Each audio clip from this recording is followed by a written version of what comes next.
2K モノクロ液晶 3D プリンターを購入したので、初めてのテストプリントとして R35GTR をプリントしてみた。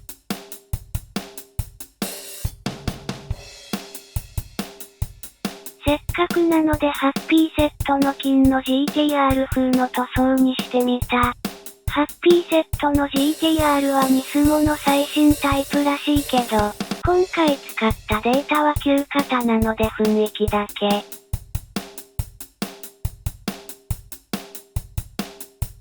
買った 3D プリンターはこれまで使っていたのと同じ 2K 液晶なので、造形サイズはほぼ同じ。プリント時間は半分くらいで、あまり大きな変化はない。でも実際にプリントしてみると、旧式のフォトンより精度は良さそう。特にサポートがついている面がフォトンだとデコボコだったけど、フォトンものの方はかなりフラット。またディスクブレーキのスリットが、フォトンだと埋まってしまってかすかに凹凸が残っている感じだけど、フォトンものだとちゃんとスリットの穴が抜けている。ただ、穴が大きくなりすぎているので、露光条件をもう少し最適化するか、データの方を修正する必要がある。この辺の違いは、ひょっとしたらプリンターの違いというより、スライサーの設定の違いの可能性もある。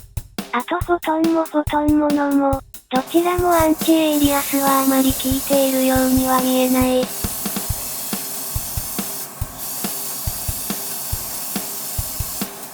露光時間が10秒から2秒に短縮されたけど、モーターの上下の動きが遅くもっさりなので、造形時間は半分にならない程度。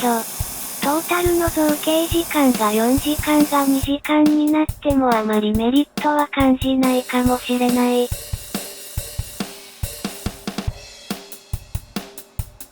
モーターはコストダウンのせいで動きがもっさりという感じがするので、ここにコストをかければさらに高速化できそうに感じる。フォトンに比べてかなり頑張ってコストダウンしたのがわかるけど、モノクロ液晶タイプが約3万円未満で購入できるようになったのは、とてもありがたい。